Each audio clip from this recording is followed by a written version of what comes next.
A ninjutsu egy harcművészet, ez egy tradicionális dolog, az a különbség a harcművészet és a küzdősportok között, hogy a küzdősportok arról szólnak, hogy ki a jobb, ki az erősebb, ki fog kit legyőzni, ki a bajnok. A harcművészet az egy kicsit más, az önmegvalósításról szól, arról szól, hogy hogyan tudunk igazából saját magunk fölé emelkedni, ugye? Tehát körülbelül ezt tudnám fő különbségnek föltenni, hogy a budo útjában saját magunkat kell, hogy legyőzzük, a küzdősportokban pedig ugye mindig az ellenfelet. Ugye ott ring van, bírók vannak, 2 perces egy menet és a többi különböző szabályok szerint.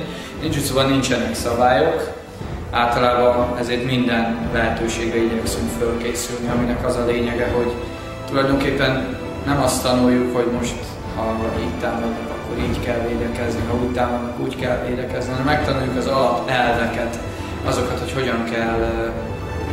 hogyan kell harcolni tulajdonképpen, mert a harc az nem más, mint egy küzdelem életre, halálra. Tehát a harcot azt ott határozzuk meg, hogy életről halálról szóló küzdelem.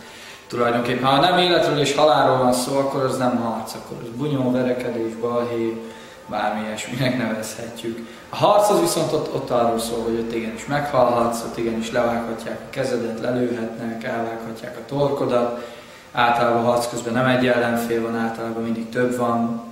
Ninjutsu arról szól, hogy mi kerülni akarjuk a kontaktust, kerülni akarjuk az erőszakot. Úgy is mondjam, hogy ez a keleten népszerű, az ahimsa elv, hogy az erőszak nélküliség. Az erőszak nélküliség elve az arról szól, hogy tulajdonképpen nem akarok harcolni, nem akarok verekedni, hagyjatok békén, inkább elszaladok, inkább elfutok.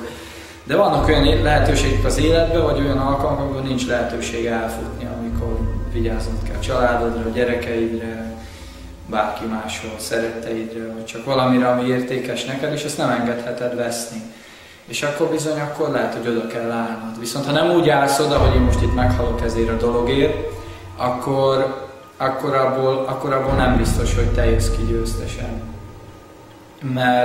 Mert az ellenfél se úgy áll hozzá, hogy ő most itt van, ő csak el akar venni általában, vagy meg akar alázni, vagy akar szentségteleníteni, és a többi, és a többi. Na most amikor én ezt ugye nem akarom, akkor ugye ellenállok, akkor elkezdek. Akkor teszek erőfeszítést, hogy nem az legyen, amit ő akar.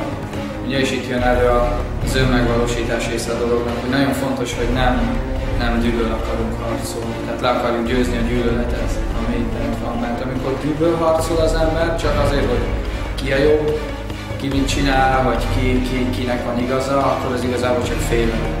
És a félelem, ugye az Yoda mester is mondja, a Star Wars-ba tudod.